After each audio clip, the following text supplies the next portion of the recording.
vibrant, value-driven innovation and business research for aspiration and nurturing talent program चलाया जाएगा।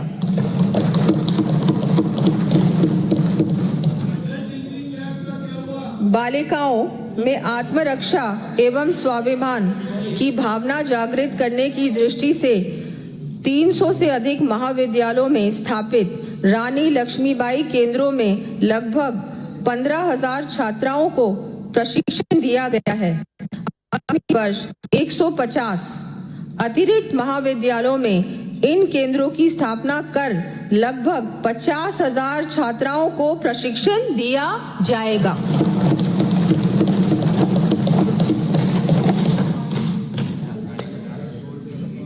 महाविद्यालयों में अध्ययनरत विद्यार्थियों के लिए रोजगार परक कौशल, करियर गाइडेंस तथा डिजिटल मेंटोरिंग आवश्यक है। इसके लिए सुलभ, गुणवत्तापूर्ण और टेक्नोलॉजी इनेबल्ड परामर्श प्रदान करने के उद्देश्य से dream digital readiness and empowerment through assisted mentoring program चलाया जाएगा। इसके अंतर्गत आगामी वर्ष प्रथम चरण में लगभग 50,000 विद्यार्थियों को लाभान्वित किया जाएगा।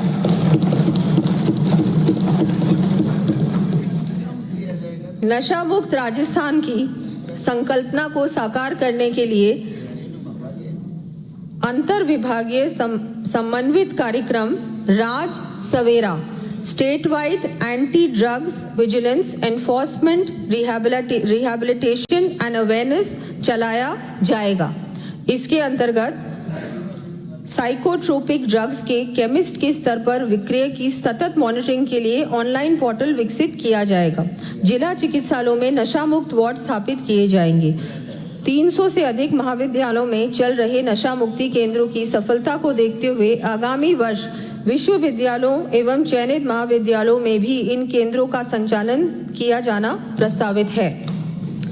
साथ ही एंटी नार्कोटिक्स टास्क फोर्स द्वारा विभिन्न विभागों से समन्वय कर प्रभावी निरोधात्मक कार्रवाई की जाएगी।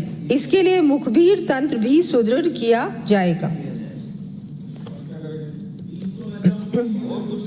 प्रदेश में उच्च शिक्षा के विस्तार तथा तकनीकी शिक्षा व्यवस्था को और अधिक सुदृढ़ करने की दृष्टि से विभिन्न संस्थान खोले व क्रमोन्नत किए जाने के साथ साथ अन्य सुविधाएं भी विकसित की जाएंगी। इन संस्थानों सुविधाओं की सूची मैं सदन के पटल पर प्रस्तुत कर रही हूं।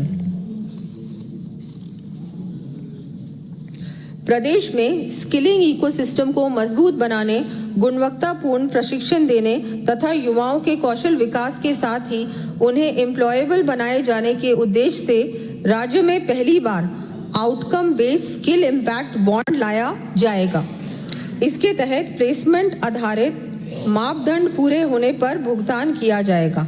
हॉस्पिटैलिटी, आईटी व स्वास्थ्य सेवाओं जैसे कस्टमर सेंट्रिक क्षेत्रों में वैश्विक अवसरों हेतु तैयार करने के लिए 1000 युवाओं को अंग्रेजी, जापानीज, फ्रेंच, जर्मन व कोरियन भाषा में प्रशिक्षण की सुविधा दी जाएगी। असंगठित क्षेत्रों में कार्यरत अनुभवी 20,000 कामगारों को रिकॉग्निशन ऑफ प्रायर लर्निंग के माध्यम से ट्रेड अनुसार मूल्यांकन एवं प्रमाणीकरण करवाया जाएगा। युवाओं को आत्मनिर्भर बनाने की दृष्टि से उन्हें इंडस्ट्री रेडी एवं एम्प्लॉयबल बनाना हमारी प्राथमिकता है। इस दृष्टि से प्रत्येक जिले में इंडस्ट्री पार्टनर्स को जोड़ते हुए institute of skill development and vocational training प्रारंभ किया जाना प्रस्तावित है।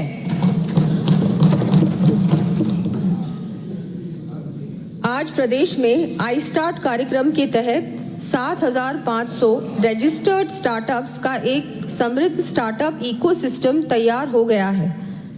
इसे और अधिक व्यापक बनाए जाने के उद्देश्य से उभरते स्टार्टअप्स के मेंटरशिप व स्केलिंग के लिए आई स्टार्ट एम्बेसडर प्रोग्राम प्रारंभ किया जाएगा। स्टार्टअप्स को बढ़ावा देने के लिए अजमेर, भरतपुर एवं कोटा में tinkering lab, deep Tech Labs, data व एआई लैब्स जैसे जैसी नेक्स्ट जनरेशन टेक्नोलॉजी से युक्त नवीन टेक्नो हब स्थापित किए जाएंगे। इस हेतु 30 करोड़ रुपए का व्यय किया जाएगा। नेशनल एजुकेशन पॉलिसी 2020 में व्यावसायिक शिक्षा को स्कूल शिक्षा से जोड़ने एवं श्रम की गरिमा को प्रोत्साहित करने पर विशेष बल दिया गया है।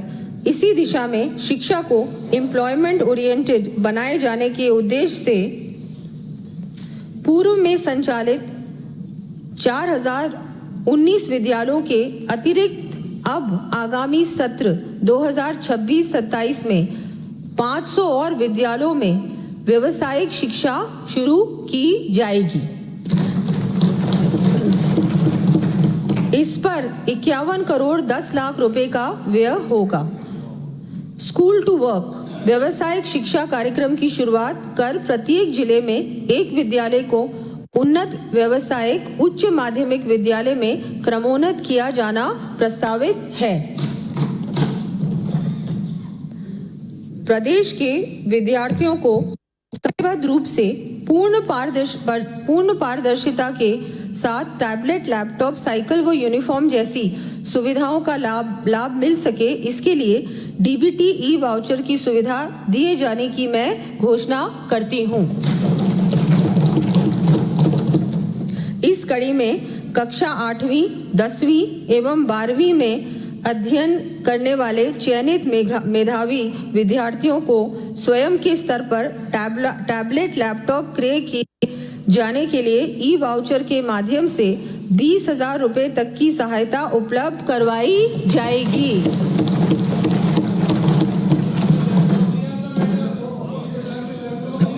निःशुल्क साइकिल वितरण योजना के अंतर्गत आगामी वर्ष 9वीं कक्षा में प्रवेश लेने वाली जरूरतमंद छात्राओं को साइकिल हेतु ई वाउचर दिए जाएंगे।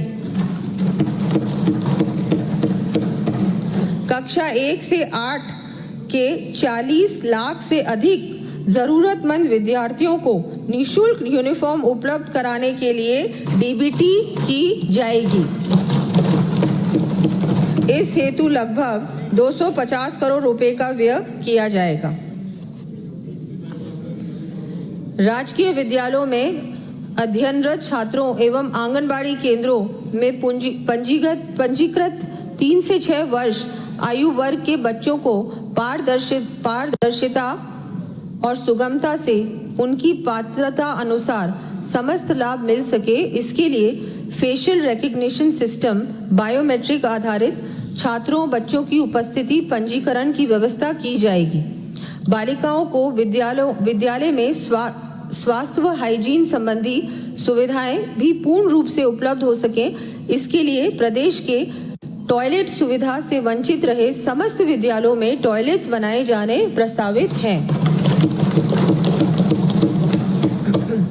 राज्य के विद्यालयों में बच्चों को सुदृढ़ एवं सुरक्षित भवनों में पढ़ाई की व्यवस्था हमारी प्राथमिकता है। गत सरकार द्वारा इस ओर पर्याप्त ध्यान नहीं दिए जाने से दुर्भाग्यपूर्ण घटनाएं हुई हैं। पिछले वर्ष विद्यालयों के मरम्मत एवं जीर्णोद्धार हेतु किए गए प्रावधान को और बढ़ाते हुए अब आगामी वर्ष 2500 से अधिक विद्यालयों की मरम्मत एवं जीर्णोद्धार हेतु 550 करोड़ रुपए व्यय किए जाने प्रस्तावित हैं।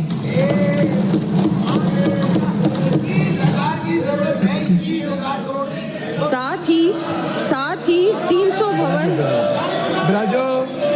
माननीय सदस्य, अरे आप बोलना जब आपका मौका है बोलना। बैठिए, अरे डिस्टर्ब न करें। रोहित बोरा बैठिए, भाषण चुपचाप सुनिए। आपको जब मौका है तब बोलना। साथ ही 300 भवन विहीन एवं जर्जर विद्यालयों के भवनों का 450 करोड़ रुपए की लागत से निर्माण करवाया जाएगा। अरे बैठिए। इसके अतिरिक्त आपके वित्त मंत्री का भाषण हो रहा है। इसके अतिरिक्त प्रदेश के सुनिए। विद्यार्थियों को विभिन्न सुविधाएं उपलब्ध कराने के साथ साथ विद्यालयों एवं छात्रावासों में अरे जब मौका है आधारभूत आपका संरचना 3 दिन विकास बहस के कार्य होगी। करवाए। आप बोलना 3 दिन बहस होगी। अरे 3 दिन बहस होगी, आप बोलना।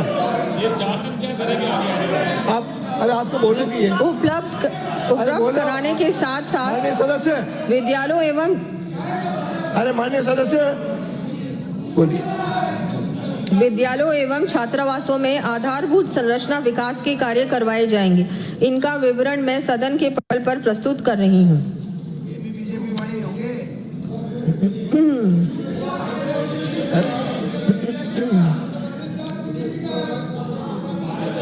प्रदेश में विद्यालयों के साथ संचालित 22,746 आंगनबाड़ी केंद्रों में बच्चों के समग्र विकास तथा खेल आधारित शिक्षा के लिए खेल सामग्री एवं जादुई पिटारा उपलब्ध करवाया जाना प्रस्तावित है। अब हमारे पास वो जादू तो नहीं जो बिना बजट मैं आपके नेता कहते थे आप मांगते थक जाओगे, पर मैं देते नहीं थकूंगा। हमारा तो जो जादुई पिटारा है वो बच्चों के लिए है, बच्चों को अच्छी तरह से वो पढ़ सके, खेल के साथ साथ उनकी पढ़ाई भी हो सके। तो मुझे लगता है बहुत बड़ा अच्छा काम हुआ है ताकि हमारे बच्चे स्कूल में अच्छी शिक्षा प्राप्त कर सकें। इस हेतु लगभग 323 करोड़ रुपए का व्यय किया जाएगा। घुमंतु एवं अर्ध घुमंतु समुदाय यथा गाड़िया लुहार, बंजारा इत्यादि एवं मजदूर वर्ग के परिवारों को जीवन यापन के लिए एक स्थान से दूसरे स्थान पर जाना पड़ता है। इन परिवारों के बच्चे औपचारिक शिक्षा से वंचित रह जाएं, इस दृष्टि से मैं आगामी वर्ष Raj Pahal portable access for holistic and assisted learning कार्यक्रम आरंभ करने की घोषणा करती हूँ। इस योजना अंतर्गत प्रथम चरण में प्रत्येक जिले में एक स्कूल ऑन व्हील स्थापित किया जाएगा तथा माइग्रेशन प्रोन क्षेत्रों में अस्थायी शिक्षा शिविर संचालित किए जाएंगे। साथ ही शैक्षिक संभागों पर 6 माह के स्कूल रेडीनेस कैंप्स आयोजित किए जाएंगे। सुनिए, माननीय सदस्य ब्राजो हमारी सरकार का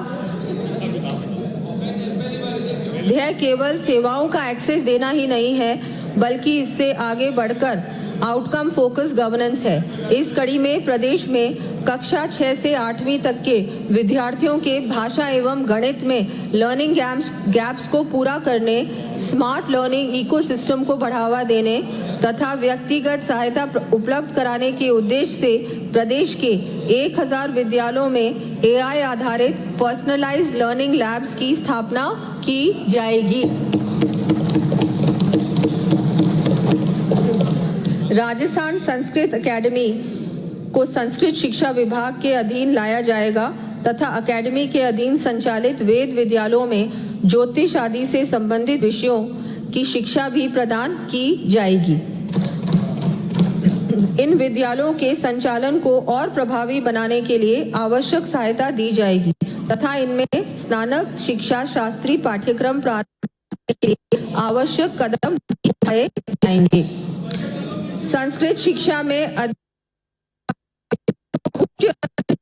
अधिक विकल्प उपलब्ध कराने के लिए संस्कृत शिक्षा प्रशिक्षण पाठ्यक्रम तथा शिक्षा शास्त्री पाठ्यक्रम में कुल 500 सीटों की बढ़ोतरी की जाएगी।